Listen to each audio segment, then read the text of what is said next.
Welcome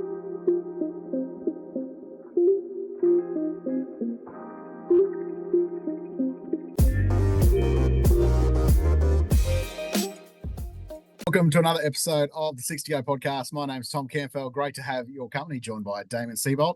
Siebes, you're off to Magic Round tomorrow. You keen for that? I am, mate. I can't wait. I've been procrastinating the last day and a half, just waiting to get down there. What game are you most looking forward to?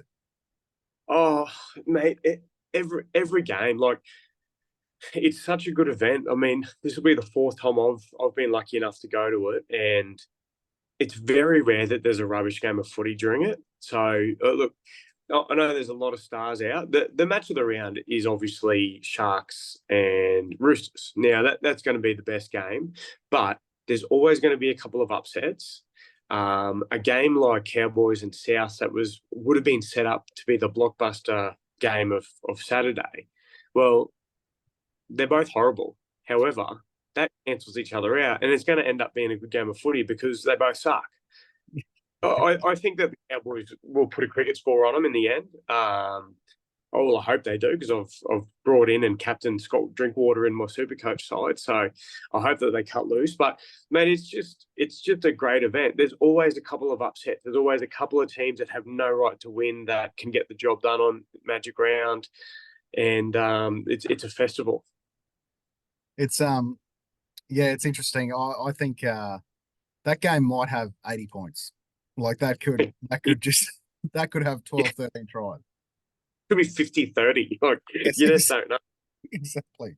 Hey, a couple of results last week. The Sharks, I thought, were so gutsy to get that done. And to me, I always looked at the Sharks as, man, they're going to be really exciting next year when they get Adam Fennell-Blake. They're exciting now. And to bring back Adam Fennell, to bring back Nico Hines into that team eventually, and they're going to be a top 4 team.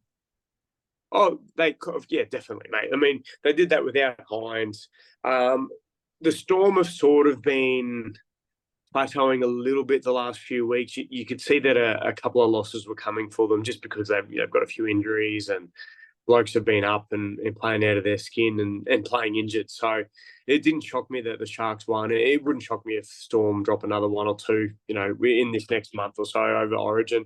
But definitely the Sharks and Storm are going to be 2 of the top 4 sides with Penrith. And then it's a toss of the coin as to who becomes that 4th team. Well, let's talk about right. So I went off last week and I went off early about Para can beat Brisbane. Well, I'm filthy, absolutely filthy. Para friggin' blew 5 or 6 tries. They left 5 or 6 tries out there on Friday night. Brisbane scored 2 length of the field tries from fumbles, 2 bullshit tries from kicks. I know that Sportsbet don't pay up on could have, should have, but I stand by my statement from last week that the upset was on, and they gave them a fright. You might be in the justice payout category this week, I think, for the old Parramatta Eels. One team I do want to talk about is Manly. Manly have blown 2 critical leads in the past few weeks against the Raiders and then against the Dolphins. We were broadcasting last week at Beef Week, which, for those who don't know, is a massive event in Rockhampton. It gets hundreds of thousands of people here.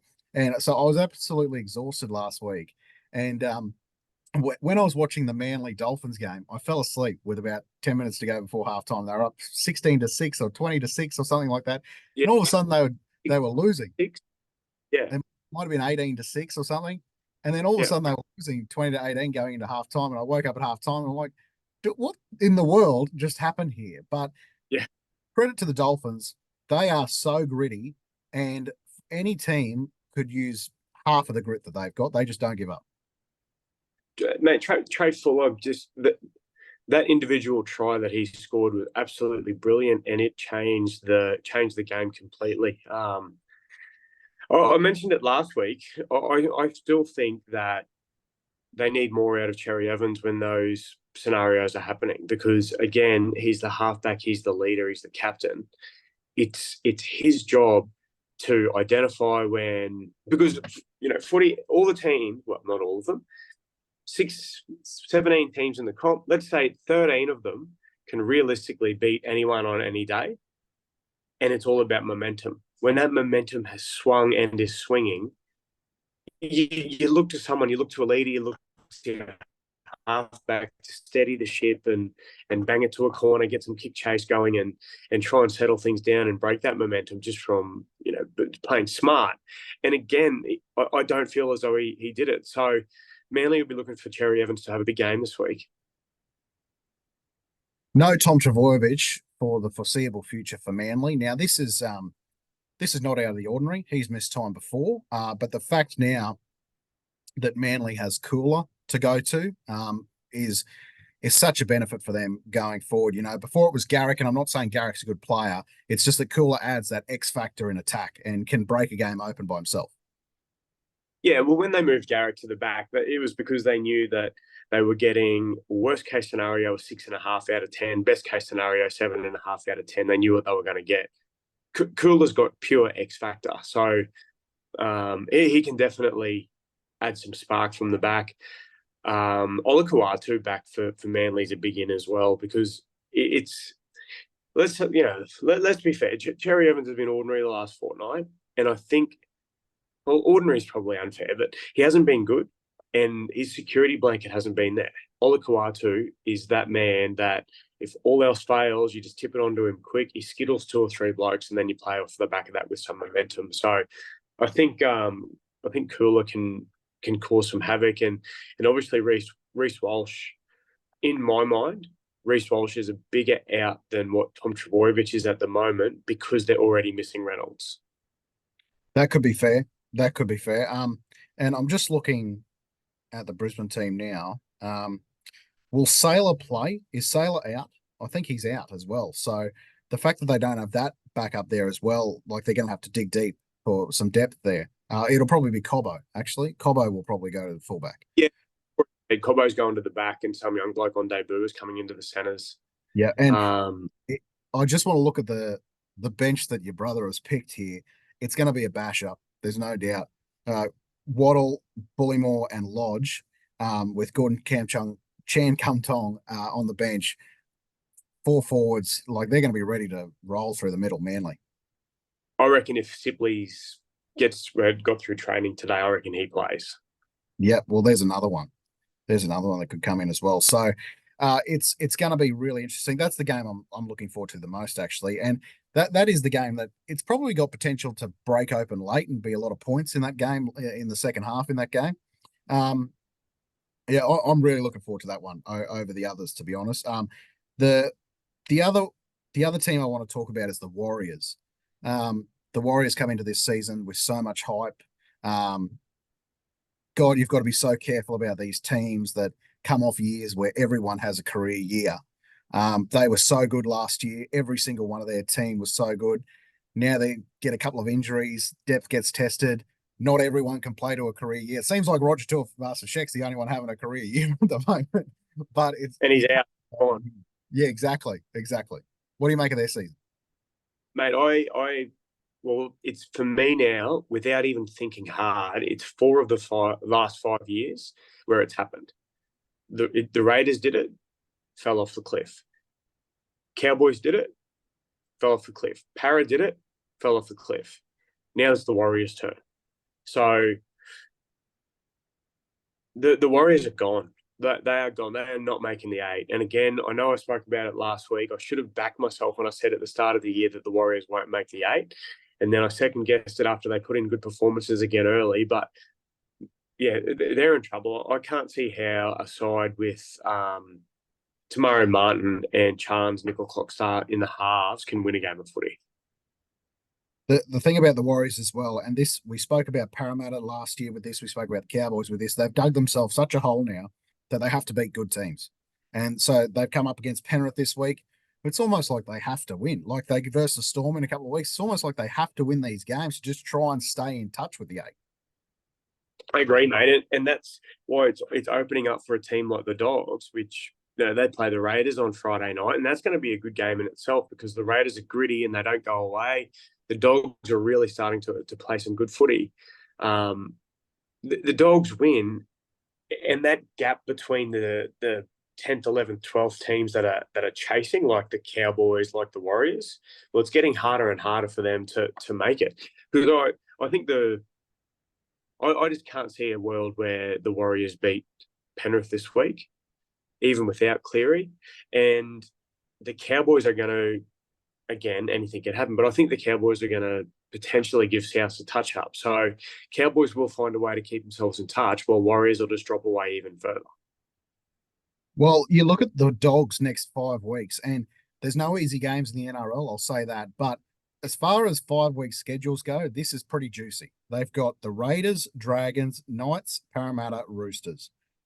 They've only got one elite team in there, and that's the Roosters. That'll probably be during an Origin week. And the other four are winnable games for the Bulldogs. Like, they won't win 4 out of 4, I don't think, but they're winnable. And No, so, that's exactly. They're going. Well, they're going to lose Crichton to Origin. You would think they're going to lose Crichton to Origin. Maybe Burton, maybe Addo-Carr. Can you think of anyone else that they'll lose during that period? No, I wouldn't have thought so. So they're pretty much going to be intact, and we might underestimate the value that Stephen Crichton brings to them because he's such a good leader and locks down that whole edge. So they may miss him more than what we think, but yeah, they're every chance of winning a couple of those games and setting themselves up. We went on our upset of the week last week. You just got to put yourself out of your own misery. Don't pick your own team. That way. Who's your upset of the week this week? Oh, mate. Well, look, it's not going to be the Tigers. The Tigers are not beating the Dolphins this week. So, you can scrap that one. And this is all, I'm just going through these teams. Let's just have a chat about it. The other game on Sunday is, Penrith and Warriors. Oh, Warriors aren't beating Penrith. Parramatta, they could beat Melbourne, but I'm not calling that the upset because, as I said, Melbourne had just hit that little bit of a dip. All Para needed last week was a few of those things to stick. They're a young side, and their confidence grows. They could. I can't see South beating Cowboys, so I'm gonna rule that one out. Dogs and Raiders. I think Dogs will be too good. With the outs, look, I think Manly could give Brisbane a right, and $2.80 overs for me. Yeah, even I thought $3.70 or whatever it was before Walsh was ruled out was slightly overs. So that's potentially one of the upsets. Yeah, then the Roosters and Sharks is pretty much a toss of the coin. I don't know, mate. I don't know. I don't know if the Sharks can beat the Roosters, and I'm not really sure the Roosters are that good. So what I'm saying to you is I'm not buying the hype. I am going to take Manly as my upset of the week. I think they can do it in a home game for Manly. Can you believe that? Magic round, home game for Manly. What a joke. The other one, I know you're quick to write off South, and I know that they're rubbish, but a lot of those players are going to be auditioning for Wayne Bennett from here on out. Like, they need to find something. And in a team that doesn't like to defend just as much as they don't like to defend, they'll be able to score some points, I think, this weekend. There's going to be a lot of points. Oh, you would think so, mate. I think that, you've got to look at the full 17. There's still a couple of blokes that I've never even heard of, and I'm a footy nerd. Thompson in the centres, who's barely a first-grade winger, just screamed Valentine Holmes field day. So you've got a few of those things. And last week are the Dragons significantly better than the Cowboys? That's a question for you. I'm throwing out there now.